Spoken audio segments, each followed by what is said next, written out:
प्रभु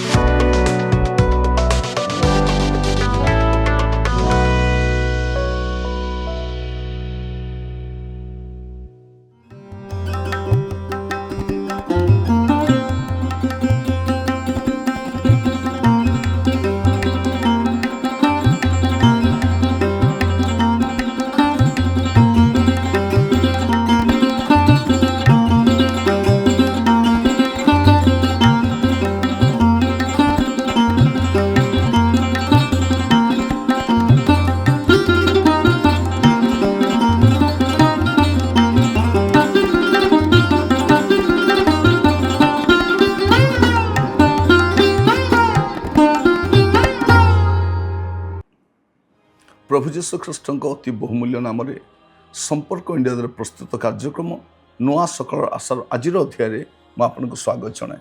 प्रभु आपण मान प्रत्येक को बाहुल्य रूपे आशीर्वाद करूँ। दिन प्रतिदिन प्रभु वाक्य शुणवार गोटे सुजोग आम मिलूँ आध्यम आम नुआ नुआ शिक्षा शुणी पार्छु। आज आम यही प्रसंग में आलोचना करवा सान पुओर बड़ काम। सान पुओर बड़ काम आम सान पुओ कहले जानू से उपव्यय पुत्र कथा जे बड़ कामटे करुच्ची। भूल समस्त को दे हुए अबाटर दिने ना दिने आम जाई आम द्वारा अनेक त्रुटि होता है। आम निष्पत्ति नेबारे अनेक थर भूल निष्पत्ति नहीं था, किंतु भूल को किपरि भल करवा जहाँ खराब हो किपरि सजाड़ा ता हूँ बड़ विषय।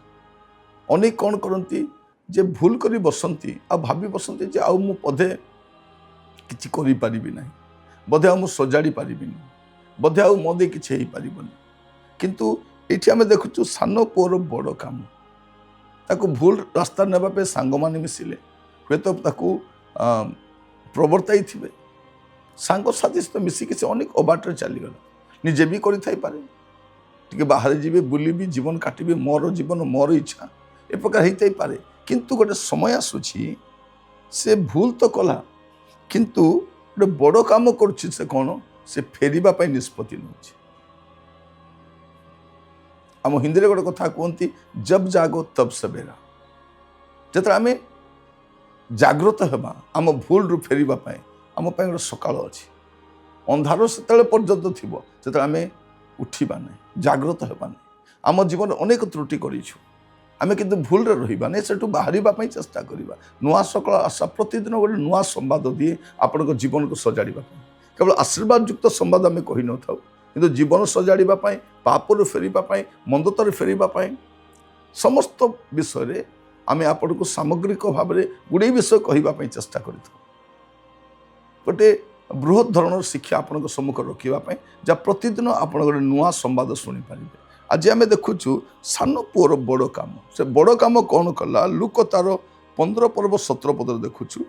मात्र से चेतना पाई कहला मोर पितांको केते मूल्यांकर खाद्य बलि पड़ुअछि किंतु मु एठारे भोकरे मरुअछि। प्रथम विषय से चेतना पाइला। चेतना पाइला एटा सब बड़ विषय। माने चेतना पाइला अनेक से माने चेतना हरई बसछन।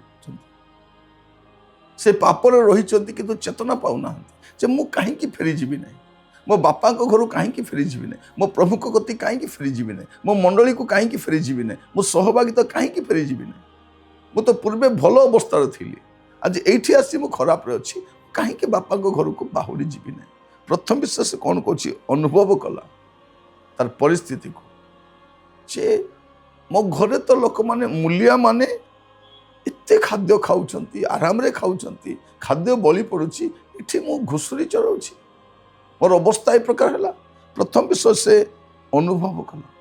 आज अनेक लोक जो अवस्था अच्छा अनुभव भी नहीं कौ अवस्था अच्छा जदि आप रियलाइज करेंगे ना से केमती उठी पारे। अनेक भितर से इच्छा शक्ति ना बाहरी आसवाई मुझे थी मोर जीवन एमती समाप्त हो ये सेमती कला ना सबू हर सर्वहरा अवस्था से गोटे निष्पत्ति नौ कौन चेतना पाँच माने से अनुभव कला जे एटा मोर रहिबार जगह नुह। तापर देखिए 18-19 पद लेखार अच्छी लुक 15 पर्व तार 18-19 पदरे मु उठी मोर बापा पाखक जीवी ଓ ତାହାଙ୍କୁ କହିବି, ବାପା, ଈଶ୍ୱରଙ୍କ ବିରୁଦ୍ଧରେ ଓ ତୁମ୍ଭ ବିରୁଦ୍ଧରେ ମୁଁ ପାପ କଲି। ତୁମ ପୁଅ ବୋଲି ଡକାଯିବାକୁ ମୁଁ ଆଉ ଯୋଗ୍ୟ ନୁହେଁ। ମୋତେ ତୁମର ଜଣେ ମୂଲିଆ କରି ରଖ। ସେ କ'ଣ କହୁଛି? ମୁଁ ଆଉ ସନ୍ତାନ ହେବାର ଯୋଗ୍ୟ ନାହିଁ, ମୁଁ ପୁତ୍ର ବୋଲି ଡକାଯିବାର ଯୋଗ୍ୟ ନାହିଁ, ମୋତେ ମୂଲିଆ କରି ରଖ। ସେ କହୁଛି ମୁଁ ଉଠିବି, ମୋ ବାପାଙ୍କ ପାଖକୁ ଯିବି। ଦ୍ୱିତୀୟ ବିଷୟ ସେ ନିଷ୍ପତ୍ତି ନେଉଛି। ପ୍ରଥମ ବିଷୟ ସେ ଚେତନା ପାଇଲା, ମାନେ ଅନୁଭବ କଲା। ଆଉ ଦ୍ୱିତୀୟ ବିଷୟ ସେ ନିଷ୍ପତ୍ତି ନେଉଛି। ଆଜି ଅନେକଙ୍କୁ ନିଷ୍ପତ୍ତି ନେବାର ଅଛି। କ'ଣ କରିବା ପାଇଁ? ଉଠିକି ବାପାଙ୍କ ପାଖକୁ ଯିବା ପାଇଁ। ଆପଣ ଯେଉଁ ଅବସ୍ଥାରେ ଅଛନ୍ତି, ହୁଏତ ପାପରେ ପଡ଼ିଯାଇଛନ୍ତି, ଖରାପ ଅଭ୍ୟାସରେ ପଡ଼ିଯାଇଛନ୍ତି, ଅସଙ୍ଗତ ବନ୍ଧୁମାନ ସହିତ ପଡ଼ିଯାଇଛନ୍ତି, କିନ୍ତୁ ସେଇଠୁ ଉଠିବା ପାଇଁ ଆପଣ ନିଷ୍ପତ୍ତି ନେବା ପାଇଁ ପଡ଼ିବ। ଆପଣ ଯଦି ନିଜକୁ ନିଜେ ସାହାଯ୍ୟ କରିବେ ନାହିଁ, ଆପଣଙ୍କୁ କେହି ସାହାଯ୍ୟ କରିପାରିବେ ନାହିଁ। ତେଣୁ ଆସୁ ନିଜକୁ ଆମେ ନିଜେ ସାହାଯ୍ୟ କରୁ। ଆପଣ ଉଠିବା ପାଇଁ କେହି ସାହାଯ୍ୟ କରିବେ ନାହିଁ। ଆପଣ ଦେଖିବେ ଆମ କଥାରେ ଅଛି, ନଈ ପଡ଼ିଥିବ ଯେତେବେଳେ ବିଧାଟିଏ ଦେବ ସେତେବେଳେ।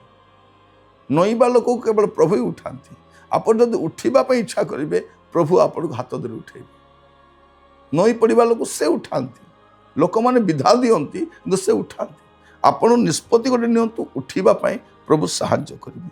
ତାପରେ 20 ପଦ ଦେଖିବେ, ସେ କେବଳ ଅନୁଭବ କଲା ତାହା ନୁହେଁ, ଚେତନା ପାଇଲା ତାହା ନୁହେଁ, ନିଷ୍ପତ୍ତି ନେଲା ତାହା ନୁହେଁ, କିନ୍ତୁ ଆପଣ ଦେଖିବେ 20 ପଦରେ ସେଥିରେ ସେ ଉଠି ଆପଣ ପିତାଙ୍କ ନିକଟକୁ ଗଲା, ମାନେ ଫେରିଲା। ସେ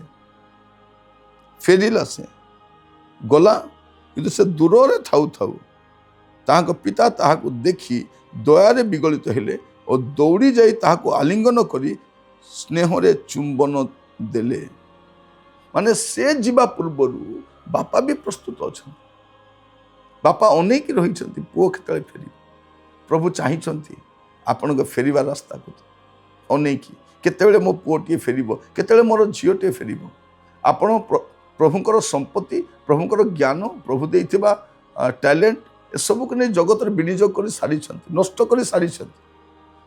ଆପଣ ବାପାଙ୍କ ଠାରୁ ଯାହା ଯାହା ଦେଲେ ତାହା ନଷ୍ଟ ହେଇଛି, ଯାଇ ଆସେ ନାହିଁ। ଯଦି ଆପଣ ଫେରି ଆସିବେ, ପୁଣି ବାପା ଦେବେ, ପୁଣି ବ୍ୟବହାର କରିବେ, ପୁଣି ପୁତ୍ର ତୁଲ୍ୟ ରହିବେ, ପୁଣି ତାଙ୍କର ସନ୍ତାନ ତୁଲ୍ୟ ରହିବେ, ପୁଣି ସେ ଆପଣଙ୍କୁ ସମସ୍ତ ବିଷୟ ଯୋଗାଇ ଦେବେ, ସେ ଆପଣଙ୍କୁ ଛାଡ଼ିବେନି। ତେଣୁ ବଡ଼ ପୁଅର ଚିନ୍ତାଧାରା ଅଲଗାଟା, କିନ୍ତୁ ସାନ ପୁଅ କ'ଣ କରୁଛି? ସାନ ପୁଅ ଗୋଟେ ବଡ଼ କାମ କରୁଛି। ଆଜିର ପ୍ରସଙ୍ଗ ହେଉଛି ସାନ ପୁଅର ବଡ଼ କାମ। ପ୍ରଥମ କଥା, ଚେତନା ପାଇଲା, ସେ ଉଠିଲା, ମାନେ ନିଷ୍ପତ୍ତି ନେଲା, ଆଉ ଶେଷ ସେ ଫେରିଲା। ନିଷ୍ପତ୍ତି ନେଇ ରହିଗଲା ନାହିଁ। ଅନେକ ଲୋକ ନିଷ୍ପତ୍ତି ନିଅନ୍ତି, ଏଇଟା ମୁଁ କରିବି, ସେଇଟା ମୁଁ କରିବି, ପରେ ମୁଁ କରିବି, ତାପରେ କରିବି, ସେବେ ମୁଁ କରିବି। କେବେ କରିବ ଜଣା ନାହିଁ। ସେ ନିଷ୍ପତ୍ତି ନେଲା, ଉଠିଲା, ଫେରିଲା। ଆପଣଙ୍କୁ କହିବା ପାଇଁ ଚାହେଁ, ଆପଣ ମଧ୍ୟ ଗୋଟେ ନିଷ୍ପତ୍ତି ନିଅନ୍ତୁ। ଆପଣ କେଉଁ ଅବସ୍ଥାରେ ଅଛନ୍ତି ମୁଁ ଜାଣେ ନା, କିନ୍ତୁ ଆପଣ ଫେରି ଆସିଲେ ବାପା ଗ୍ରହଣ କରିବେ, ବାପା ଆଲିଙ୍ଗନ କରିବେ। ପୁଣି ଥରେ ସମସ୍ତ ଆପଣ ହରେଇଥିବା ବିଷୟ ଗୁଡ଼ାକ, ହୃତ ବିଷୟ ଗୁଡ଼ାକ ପୁଣି ଥରେ ଫେରି ପାଇପାରିବେ। ପ୍ରଭୁ ଆପଣମାନଙ୍କୁ ପ୍ରତ୍ୟେକଙ୍କୁ ଆଶୀର୍ବାଦ କରନ୍ତୁ। ଆସନ୍ତୁ ପ୍ରାର୍ଥନା କରିବା। ଅନୁଗ୍ରହକାରୀ ପିତା ପରମେଶ୍ୱର, ଆମେ ଆପଣଙ୍କୁ ଧନ୍ୟବାଦ ଦେଉଛୁ। ପ୍ରଭୁ, ଆମେ ଅନେକ ପଥହରା ହୋଇଛୁ। ଆପଣ ଦେଇଥିବା ଜ୍ଞାନ, ଧନ, ପ୍ରତିଷ୍ଠା ସବୁକୁ ଆମେ ଜଗତରେ ନେଇ ବିନିଯୋଗ କରିଛୁ, ଉଡ଼େଇ ଦେଇଛୁ। ପ୍ରଭୁ, ଆପଣ ଦେଲା ପରେ ଆମେ ଆଉ ଭୁଲିଗଲୁ ଯେ ବାପାଙ୍କ ଘର ଗୋଟେ ଅଛି, ମୋ ବାପା ଜଣେ ଅଛନ୍ତି, ତାଙ୍କ ପାଖକୁ ମୋତେ ଯିବା ପାଇଁ ହେବ। କିନ୍ତୁ ଆଜି ଆମେ ପୁଣି ଥରେ ନିଷ୍ପତ୍ତି ନେଉଛୁ ଫେରିବା ପାଇଁ। ପ୍ରତ୍ୟେକଙ୍କୁ ସାହାଯ୍ୟ କର, ଅନୁଗ୍ରହ କର, ଦୟା କର। ପ୍ରଭୁ, ସାନ ପୁଅର ଯେଉଁ ବଡ଼ କାମ ତା ଆମ ଜୀବନରେ ବି ଦେଖାଯାଉ। ଆଜି ଫେରିବା ପାଇଁ ଆମ ପ୍ରତ୍ୟେକଙ୍କୁ ସାହାଯ୍ୟ କରନ୍ତୁ। ଆଦର, ମହିମା, ଗୌରବ ଯୁଗେ ଯୁଗେ ଆପଣଙ୍କୁ ଦେଉଛି। ଆଜି ଯେଉଁ ନିଷ୍ପତ୍ତି ନେଉଛନ୍ତି ପ୍ରଭୁ ଫେରିବା ପାଇଁ, ସେମାନଙ୍କୁ ସାହାଯ୍ୟ କର। ପ୍ରାର୍ଥନା ଶୁଣିଥିବାରୁ ଧନ୍ୟବାଦ। ଯୀଶୁଙ୍କ ଅତି ପ୍ରିୟ ନାମରେ ମାଗିଲି, ଆମେନ୍। ପ୍ରଭୁ ଆପଣମାନଙ୍କୁ ପ୍ରତ୍ୟେକଙ୍କୁ ବାହୁଲ୍ୟରେ ଆଶୀର୍ବାଦ କରନ୍ତୁ। ପ୍ରଭୁ ଅନୁଗ୍ରହ କଲେ ଆସନ୍ତା ଅଧ୍ୟାୟରେ ଜଡ଼ିତ ହେବା। ବିଦାୟ ଦିଅନ୍ତୁ ଏବଂ ପ୍ରଭୁରେ ଆପଣ ସ୍ଥିର ରୁହନ୍ତୁ। ସମସ୍ତଙ୍କୁ ନମସ୍କାର।